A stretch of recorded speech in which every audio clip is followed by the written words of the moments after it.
Welcome to this episode of Our Quest. This is Dimple Mehta, and today we would talk about how to present for an interview or a meeting. If you haven't already, please do subscribe to this show so that you don't have to miss out on any episode. I'm always grateful to you for taking out the time to listen to these podcasts, and I hope this episode further contributes to your growth. If you like the episode, please give us a quick rating or review on Apple Podcast. That helps the episode to organically reach more people who might find it useful and beneficial. Joining us today for this amazing discussion is an award-winning certified etiquette and image advisor and personal brand expert who holds a professional diploma in etiquette and protocol. Double master's holder, certified and licensed life coach, she is the pro about soft skills such as etiquette, effective communications, deportment, and image, and a lot more. Founder and director of the Elegance Advisor in Dubai, Taylor Elizabeth. Welcome to the show, Taylor. How do you feel about it? Thank you so much for having me. I'm very happy to be on your show. And I'm super excited for the number of things that I'm going to learn today, the listeners are going to learn today from you. Thank you very much. So before we dive into the questions, let's first hear your story. Please share your journey with us. Thank you. Thank you so much. I love this question, and I love it when I'm asked this question. So my story is I have a background in international public relations. I worked in 5 different continents, 22 different countries. And through that experience, I really felt that what connected people and really what mattered were the soft skills, were the things that maybe weren't said or observed, or the kindness, generosity, et cetera, those kind of things. A lot of what is part of etiquette in the end. And so through my experience, this is something I really took away as a key point. And when I had my daughter, I realized I could not do this anymore because the travel was quite a bit and I really need to refocus. It was a reshift in my life. So I went back to school. I received my diploma in international protocol and etiquette. And then I thought, what am I going to do? So I actually struggled for a little while on how am I going to present etiquette in a way that resonated also with me, because my passion is to empower people. And I wanted to make sure that my passion met the purpose and there wasn't a disconnect. And I do feel often etiquette is presented in a way that seems elitist maybe, or that it's only for a certain group, or that it could alienate people because people feel that it is critical, or that they feel that they cannot connect with it because they don't see it in the way that I wanted people to see it. And I would love people to see it, which is that it's a skill. So yes, it is. It's a skill that empowers us to feel comfortable in any situation. We don't have to have everything memorized. You don't need to know every single little detail about what you're supposed to be doing, which fork is what fork, any of those things. Just be comfortable so that you feel most empowered in every situation. I've always felt that etiquette, because I've always loved this topic, and I've always felt that these are skills that have helped me feel capable and confident in every situation. So I thought, how am I going to present that?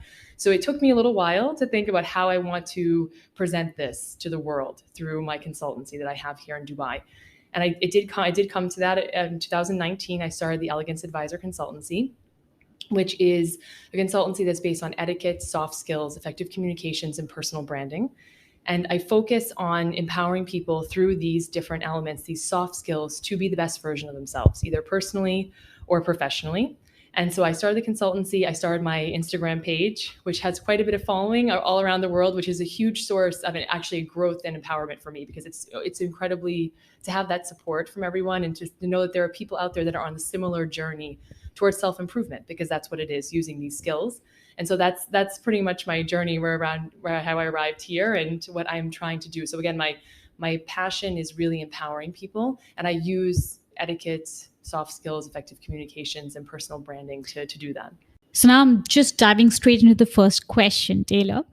Normally, people prepare stats and data before an interview or meeting, research and prepare so much, but almost ignoring the softer skills about how they would present themselves. Does presentation matter for an interview or a meeting? Yes, absolutely. So presentation definitely matters. This is, if not more than half of the part that you just mentioned, the preparation, the stats, the research, etc., because you are making a first impression. And you make a first impression within the 7 seconds of meeting someone. And although it would be wonderful if people didn't judge us for the way we looked or the way we carried ourselves, and more for the quality of our character and who we are inside, it's hard for people to get past that. It's normal human behavior. And so we know that. So you have to be very careful to make sure you make a good first impression when you do that. And in order to do that, you want to make sure that you present yourself well. So how you're looking, how you're speaking, what your body language is saying, etc., is all very important, and it should be equally focused on when you're preparing for an interview, just like the research that you're doing. Beautiful, beautifully said. 7 seconds is all that it takes. Yes. So within the all those first hours 7. of research may be simply useless if the 7 seconds are not impressive Yeah, enough. imagine, exactly. So imagine if you walk into an interview and you seem like disheveled, or if you seem like you don't have poise, or you're not, is that difficult to do? Absolutely, because we're stressed. But if you go in and you don't, didn't dress quite right, or maybe inappropriately for the office, maybe you didn't do that research before you went in to see what you should be wearing, or you're coming in and you seem flustered, or your hair is, quite askew, or something is not quite right, automatically you're undermining your ability to put your best foot forward, and all that data that you put together and all the presentation you have, they may not even hear you like they would have if they had seen a different person in front of them. Now, again, should we have this bias? No, it would be wonderful if we didn't, but we know that does exist. So we should use that as that knowledge to empower us to make sure that we do put our best foot forward when we are in interviews or presenting, for So example. true, so true. Just to understand this better, let's first explore what would be a good presentation. What would be considered as a good presentation? Sure. So presentation is clearly our physical, is our image, but it's also intention and our body language and all those other things. So the first thing, if you're for an interview or a meeting presentation, you want to be early or on time. So I understand, depending on cultures and where we are based, that means different things. But I say a good rule is at minimum be on time. Yeah. There's a couple of reasons for that. One is you're showing intention and respect of other people's time. You will follow the right rule, if you will. So because you never know the office you're going to, you don't know the people you're interviewing with. They may be quite punctual. They may want you there early, and you'll be speaking to that already. So you're putting your best foot forward already. Also, it helps you prepare in your space. So when you're early, you can assess the situation. You feel more centered. You feel more confident. You feel more empowered because you are adjusted to the space. It's like any time. So if you're rushing, when you rush to work in the morning, it's like one thing after another. It's like dominoes. It's like you're late doing this, then you're getting on the bus or transport, then you feel like you feel stressed because then you feel around you more of the pressure around you because you're already late, and then you're running in to get into the office and you already have 15 emails in front of you. So your mind, everything is affected by that. So it's the same concept when you're getting to an interview or when you're getting to a meeting. Is if you get there early, you can prepare yourself better, and not only are you putting a good foot forward and people are like, oh, you're on time and punctual, but you're actually getting yourself prepared in the space, and so you feel better. So true. That's one thing. Yeah. Another thing you can do is you can make sure that you are organized. So organized is what you had mentioned previously in your previous question was, doing the research. When you're doing research, make sure you research the company, research the culture of the company. So because the culture really can impact, especially in certain industries, very heavily what the climate is going to be in that office.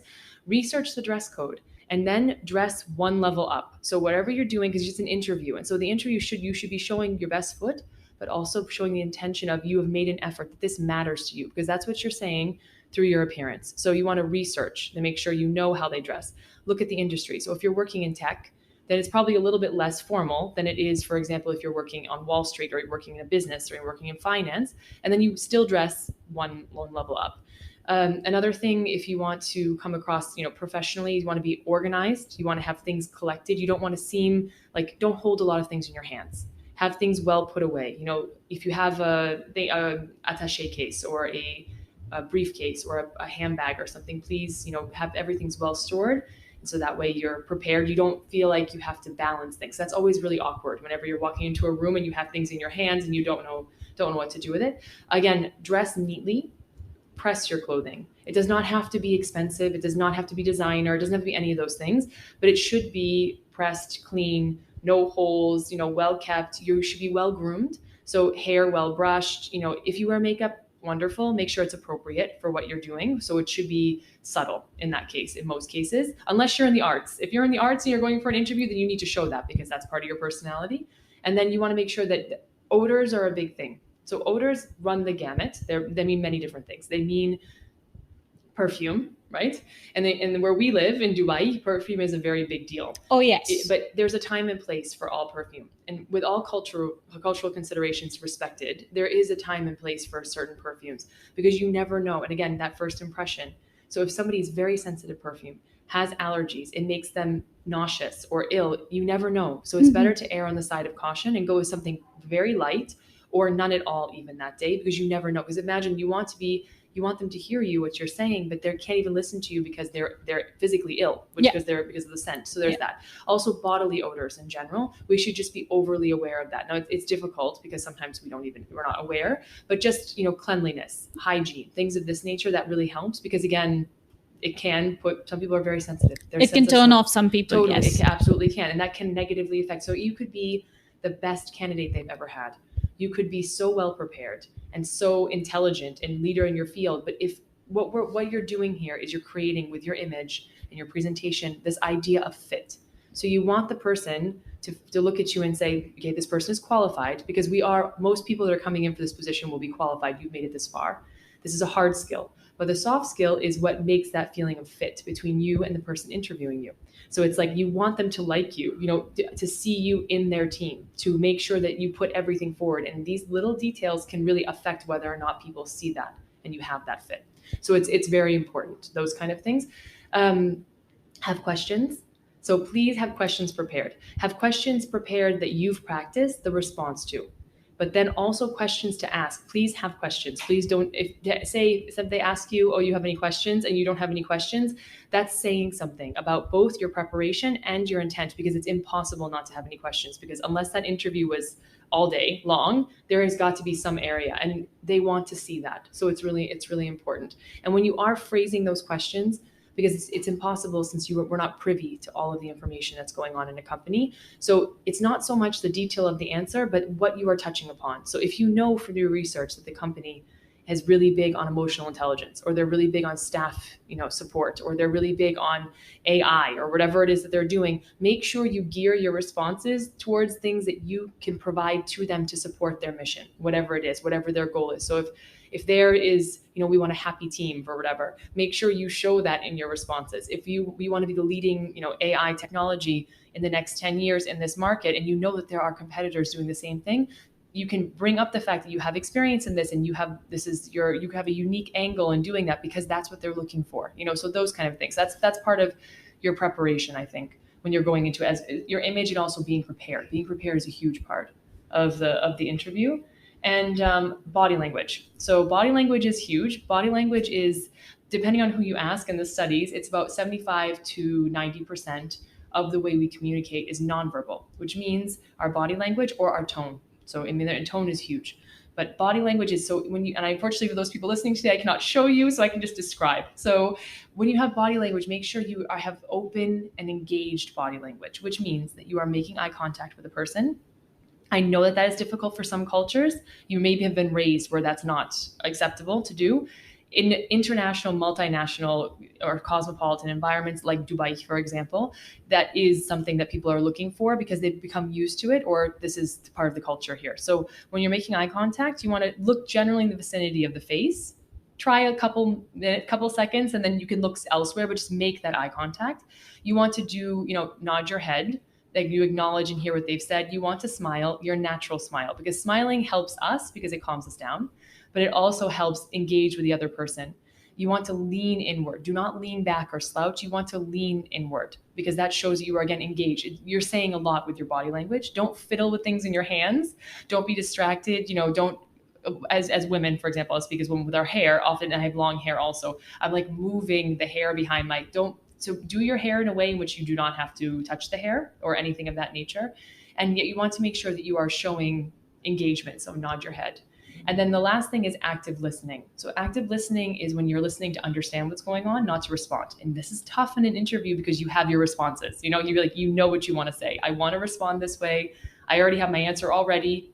It's better every time you're asked a question, acknowledge the question. That's a really good question. Or I appreciate that. Or thank you for the question. Or I'm really happy you asked, something of that nature. Or I'm very happy to talk about this. And then that allows two things. One, acknowledge the person.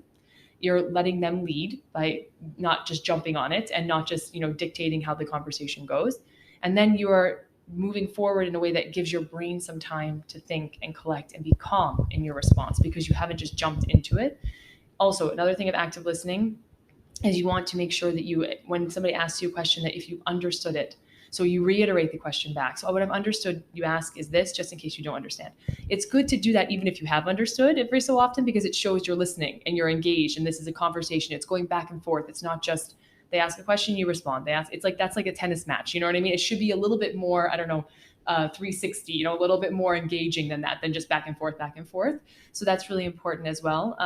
Active listening is that whole body language I mentioned before, the leaning in, asking questions, you know, paraphrasing if you don't understand, you know, acknowledging the person that's asking you, and then using that positive body language. So these are all really important steps. And this is for a good interview, for your image and your presentation. These would be the tips. You know what, Taylor? In just a few minutes, you've given the key to success to anybody seeking it. Thank you. Thank you very much. So those are the do's. Now let's look at the don'ts. Sure. What would be considered a poor presentation? So being late. So that's the first thing. So and again, mentioned before, I know it's cultural, but being late. So please do not be late for an interview or a presentation, because it's not good for you, because you can't prepare. You can't be centered in your place, but also it shows lack of intention and lack of respect. And in many cultures it can be very severe, actually. And that already puts you behind. And it's to make a good first impression. It's actually, if you know how to do it, it's easy enough to do. To recover from a bad first impression is very difficult. Agreed. So that is why you want to always try to put your best foot forward. So don't be late. Make an effort with your appearance. So if you show up in an inappropriate outfit, meaning inappropriate for the industry that you're applying for. So if you didn't do that research and you're looking, maybe you thought everybody's gonna be wearing polos and slacks, khakis or something like this. In actuality, everybody's wearing a suit and you show up like this. That would be poor form. A disaster. Exactly. Yes. That would not be putting your best foot forward, especially if that's not really how you would dress. Imagine if you're transitioning from one industry to another industry and you're used to wearing suits all the time, but then you're going to go into maybe a tech industry or like Silicon Valley kind of industry. You're thinking, okay, well, this is a different industry, so this is what is known to be worn, but I didn't do any research as to how they would dress. And for whatever reason, they dress like your previous industry and you show up totally not appropriately dressed. Not only will you feel that, and that will affect your ability to put your best foot forward, your performance in the interview, but it already will, that question of fit, people are like, I'm not sure about this person in the fit because look at how they're not dressed right, or they weren't prepared, right? So you want to do that, avoid that as well. If overly makeup, so for example, there's time and place with the perfume we mentioned before. So that would be another one. If you come in smelling very strongly of a very strong perfume, but also the makeup. So there's a time and place for certain makeup. When you go out with your friends or out with your partner in the evening, you know, it's night. There's night and day makeup. So if you come fully made up for an interview during a daytime, unless you're working in that industry, makeup industry, or you're in arts or something like this, it's probably not the best fit. So something of that nature. If the clothing you are wearing is disheveled, spilled, stains, things of that nature on it, if you come in with a lot of things in your hands, or you seem disorganized, or you seem stressed or nervous or disheveled in any way, shape, or form, physically or seem mentally that way, this is something to avoid as well. And then negative body language. So negative body language is, this is when you see someone, like, for example, you've seen someone, you know, in a crowd and you've been introduced to them and you saw them from far away and you're like, I just don't care for that person, you know, and you're trying to fight the judgment, because we always try to fight that judgment, but there's just something about it. And it's usually the body language, because there's something about the body language that just does not resonate with you. So negative body language, where you have your arms crossed in front of you, where you're leaning back, where you're looking down, not making eye contact, you're not smiling, you're not acknowledging what the person's saying by nodding your head or leaning forward or anything. This would be things to avoid if you want to make a bad first impression. These are all the things to do, I guess. And if you want to make a good first impression, make sure you don't do any of the things I just said. Awesome. And just to point out, even if you're the most deserving candidate or super prepared, super talented, yes, when you present yourself poorly, you might just lose, no matter how talented or how prepared or how deserving you are, right? Yes. It can have that big an impact, right? Of course. Yeah. So honestly, I can tell a story of a client of mine that went in for an interview somewhere, and the interview was actually over breakfast. It was a breakfast kind of interview. It's one of those interviews that comes across like a chat, you know, let's have a chat kind of thing, but it's actually an interview. Yeah. You know, it's where you've been referred, usually through a network, and they're making that decision. They just want to feel you out, and then later they'll ask you for a proposal or whatever else they're doing.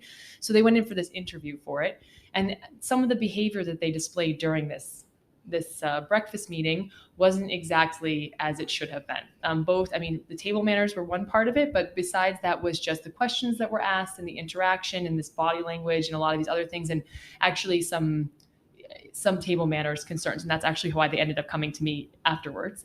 And so when they went through this, they realized that it was just a fit. And that was what they were told. I'm sorry, I just don't think it's going to be a fit. But this person was very qualified with all of the credentials, all of the experience with the past clients. They were highly referred, but it's that feeling of fit. So if you go into an interview and you are the top candidate, logically speaking, if you're putting the worst of you forward first, they'll never get to the rest of it because you already have it's like a wall. Literally imagine a wall that they've built up, and then they can't see past that wall, even though it's like treasure behind it. They cannot see it, and they won't be able to see it because they have been blocked by all these feelings of there's just something not right here. The behavior isn't right. The look isn't right. The intention isn't right, because you're saying so many things with your body language, with the way that you dress and the way that you present yourself. You're saying that. So it's not that the knowledge, experience, the research is not important. It is very important,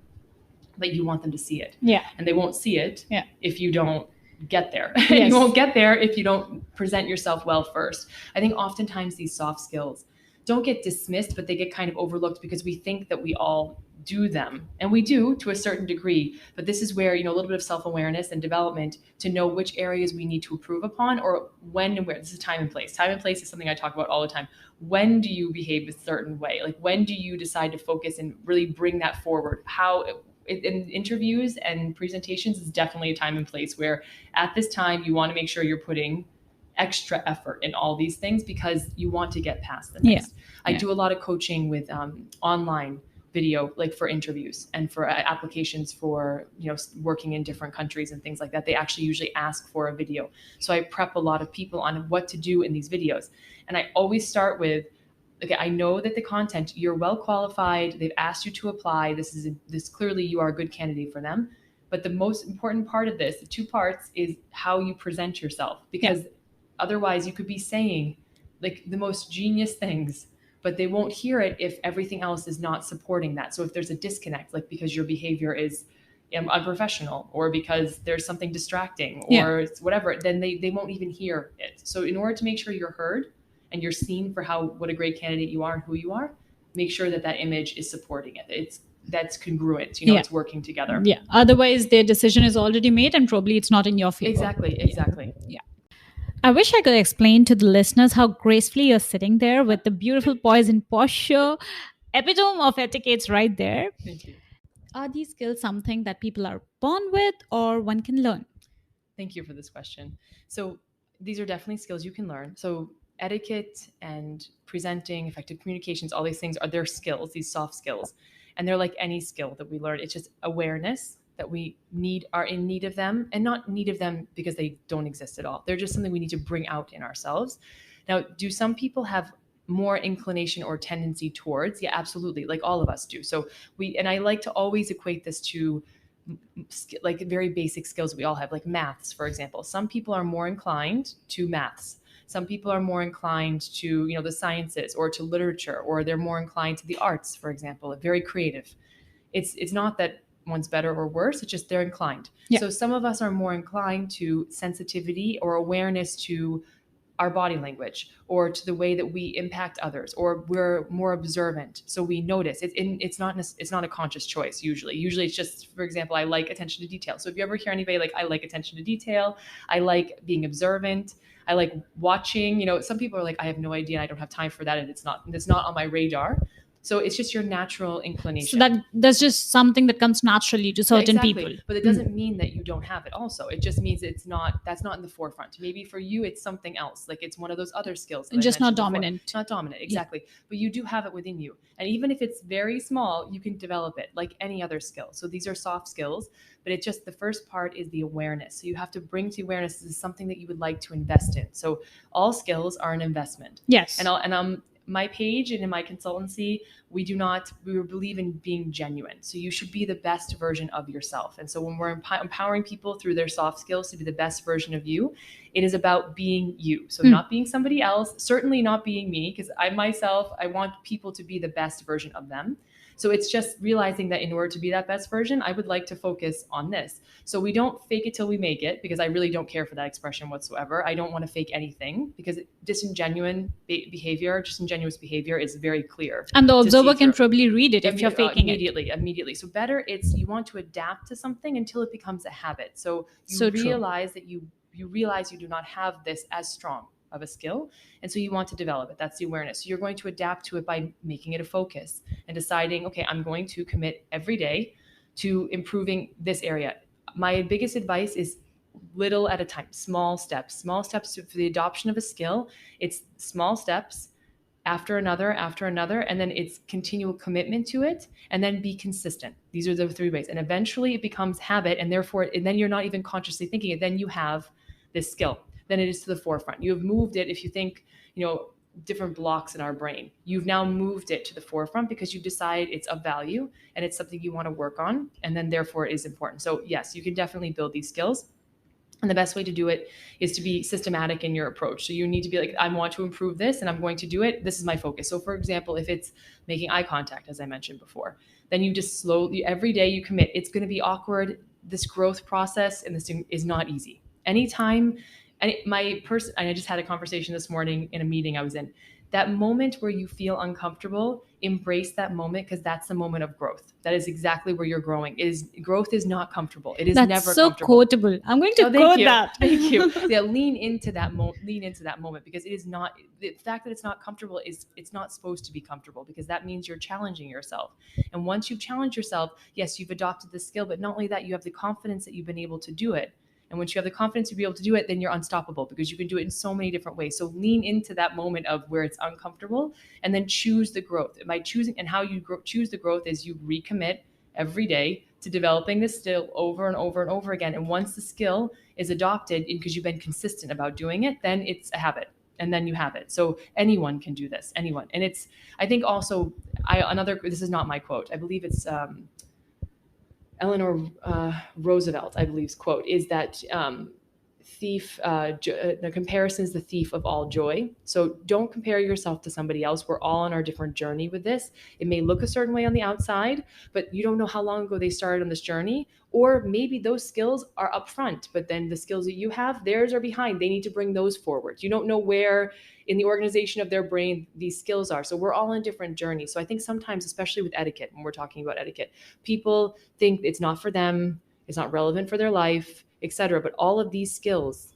if you commit to them and building them, no matter what you're doing, no matter personal, professional, no matter what your profession is, even if you think, I know I work in a very simple profession, I don't need these. No, it doesn't matter. This will positively impact your life and your growth, and you'll see it because it's little steps. And then all of a sudden it makes a huge impact, because anything in life, our life is filled with small changes, small choices. And those are really what makes the large choices and the big changes, So it's like that. So this is for anyone really. And we're all in different parts of this journey. So let's not judge ourselves too hard in comparison to others, because that stops our growth. That really stops. Totally agree. Just to simplify it further, and I want to enhance or emphasize on something that you just said. For example, if I am coming to you to learn about certain soft skill that I may not have, or I feel that I need to learn that, yes, it's me who needs to be aware that I need to learn that.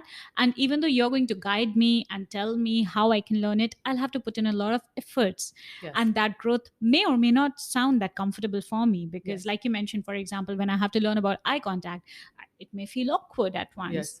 So I have to be open that it's not going to be an easy process, maybe. Mm-hmm. And even though you're there to guide me, it's me who has to put in the effort to learn. Yes. Yeah. Yes. Yes. Like any adoption of a skill, first it's the value. So what is the value of this? But if you've come to me and you realize this is something you need to work on, you realize that there is value in it. But then yes, knowing that any growth. So for any coach that you're working with, in whatever it is, it could be a business coach, it could be a physical coach, like where you go for, fitness trainer, maybe. Fitness trainer, exactly. You know that there's going to be some part of that that's not going to feel great physically. It's really not going to feel great in that case. It's the same thing here. There may be moments where you feel like this is uncomfortable for me. Could be the eye contact, for example. This, or it could be frustrating a little bit because you're like, but I thought I was already doing that. Then you see, when I work with clients, we do a lot of video recording, which is very uncomfortable for many people. We do a lot of, assessment of body language, positioning. So like you think that your body language is engaging, but there's some things that you're doing that Is repelling. Exactly. Total opposite, but we're not aware. Mm. So yes, the mindset needs to be open towards awareness and growth and commitment to making these changes and being comfortable in that uncomfortable space, because it is a little bit uncomfortable. Now, this is not uncomfortable like if you've, actually the physical fitness one, if you're working with a coach physically, that's quite uncomfortable. It can be quite painful, especially when you start yoga. I remember when I restarted yoga after a while, it was like, I didn't know I had those muscles in my body. Now I can feel every muscle. It's not so much this way, but it is a learning. And then, but like with any learning, you start, it's a little slow at first, it's challenging, and then it becomes easier. It becomes easier. And every skill that we teach now, I teach etiquette, I do effective communications, which is how to make sure that what you're saying is what you intend and how you're heard correctly in conflict, but also just in general communications or feedback, etc. And then the behavioral things, when I'm talking about body language and how to conduct yourself. And those are all under personal branding, which is my main focus of my consultancy, is how to make sure you have a really strong professional, if you're in a professional realm, but if not, also personal brand, how you're putting yourself forward, because then you use those skills for anything, interviews, for example, or for just in your everyday meetings. life. Yeah. Exactly. Yeah. As elaborate and educative as that was, I have a very important question on mind. Are other qualities or talents not relevant other than how one presents themselves then? Okay, this is a great question. Thank you so much. So yes, presenting yourself is very important. As we mentioned earlier, other skills would be doing the research and having the hard skills. Hard skills are very important. And as a soft skill expert, obviously I'm going to pitch and push the soft skills, but they are important. Developing those skills, doing trainings or certifications or going for formal education in these things, it is important as well for your industry. Yes, but there's also other things which are related to how you present yourself, like tact, for example. Tact is a huge element. This is another soft skill, if you will. This also carries over into every aspect of our life, but having tact. And tact is deciding when and how and if to bring up something, or to say something, or maybe not to say something, or to offer your opinion or not to offer your opinion, how you offer the opinion, thinking about that through before you actually say it. This is, people say, at least in America, we say, you don't want to put your foot in your mouth, which is that it came out way too, and you've just embarrassed yourself. Yeah. That's part of having tact, is that when to say something or not, or when to hold it. You catch yourself before that's going to happen. So you have tact and sensitivity. So sensitivity and tact are huge qualities as well, besides the way that you present yourself in an interview. It's good because you'll know, for example, maybe the company you're interviewing with, they are going through a lawsuit or something, something bad. It's something negative, and you can find it everywhere. Now, clearly they know they're going through it. You, as somebody that's interviewing, that would not be something to bring up. Yeah. Now you could, around the topic of, for example, because maybe they have a patent technology and you're an expert in this, and maybe they're going to need to repatent or something else because of this lawsuit, you can bring up that you have certain skills with patenting and that you are, very well versed in this, and not say, because I know you may need this because you're in this lawsuit. See, that's the no tact part. Yes. So that's where the tact comes in. So that's very important, besides just how you present yourself. The active listening, which I mentioned before, active listening is a huge skill. Active in our personal lives also, because then you really understand what's being asked of you. Most miscommunication happens because we just didn't understand, because we weren't listening to what was being said to us, because our days are crazy. We're packed. We don't have a lot of time.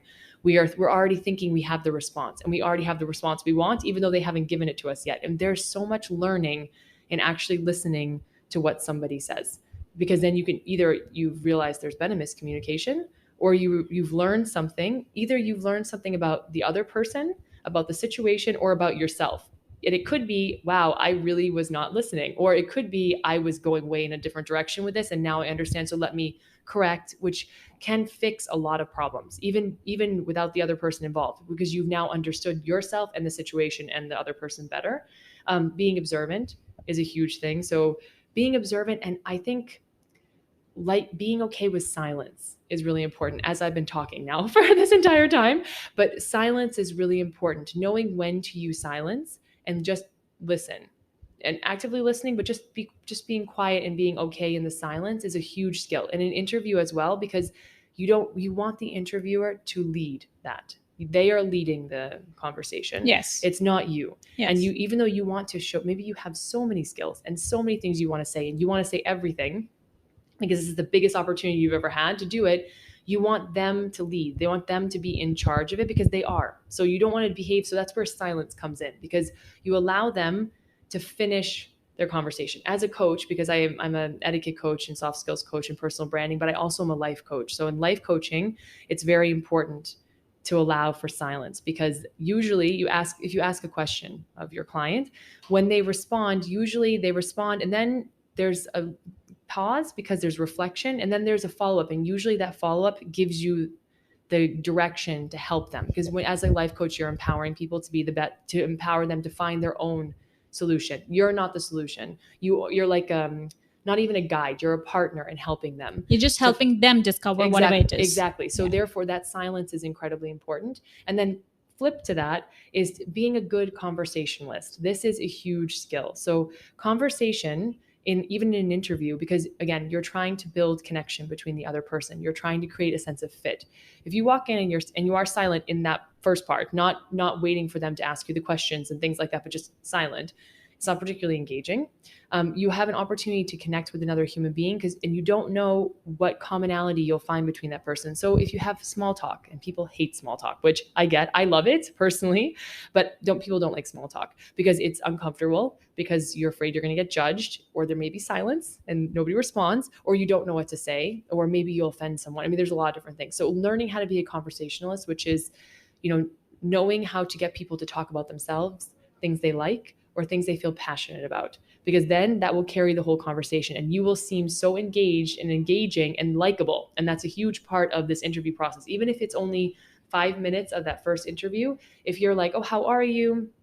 I hope you're doing well. Isn't it, this is such a lovely space, et cetera, like that. And then you can try to continue the conversation just so that that's there. You're creating that bond and that connection with the person and contributing to them thinking, oh, I like this person, versus that was a little stale, or the person was really silent. I don't know about fit. Maybe they're a little bit too introverted, or maybe they're too quiet or too shy, even though you may not be, but it's an interview. So you're stressed, so it's not maybe always your best you. So learn to be a good conversationalist, learn to be not extrovert if you're not extrovert, but just learn to be, able to hold a conversation with someone so that they get that feeling of, I get this person. I like this person. Yeah. That's important. Yeah. You know when to accelerate and when to put the brakes. Exactly. You need to know how to do that. Yeah, exactly. Yeah, and that's the conversation and the tact also. Yeah, That's where the tact comes back to. Tact is a huge, if I could say one thing that is one of the hardest things to coach and one of the most rewarding things to coach is tact. Because tact, it is connected to every single topic that we've talked about today. It is part of it, and it is part of really business. It's a huge part of business. I mean, totally agree. A huge part. And it's just knowing the sensitivity and how to approach things, or especially when not to say things. That's the biggest thing. It's like when not to say anything and when to hold back, because we realize it often in retrospect where I shouldn't have said that, or I'm glad I didn't say that because look, it turned out fine or better or resolved itself. And if I had said something, then there may have been more of a conflict or more of an issue, but it's knowing. Tact is huge, really huge. Totally agreed. Thank you so much for those gracious tips that can notch up the presentation game so much for so many people. Simple steps to take the bar so high. Beautifully expressed. Thank you so much. It's interview process is always a little bit stressful, for everyone. It's wonderful because it's a great opportunity. It's a great opportunity to put your best foot forward. So I hope that this conversation today has offered some tips on how to put that best foot forward so that they're able to see the strength of you as a candidate, or the strength of you as a presenter, or if you are doing a sales pitch or whatever it is that you are doing, they're able to see that because you have been able to put that best foot forward, by being organized, by being on time, by presenting yourself image and aesthetically in the right way, by not wearing too much perfume, for example, or cologne or something like that, really being present and then engaging, making sure your body language supports that. Because if you are supporting everything they're reading, and they're looking at your CV and they're looking at your cover letter and they're looking at all your testimonials or people referring you and everything, if the person that's sitting in front of you is supporting that, it will be an easy choice for them because you will be the candidate. So make sure that you master that presenting yourself, and you master putting your best foot forward. Thank you. You have been listening to Our Quest. Thank you for your time again. If you haven't already, please give us a quick rating on Apple Podcast. And don't forget, you can follow us on Instagram or share your screenshot of the podcast and tag us. Links in description. See you next week. Same time, same place.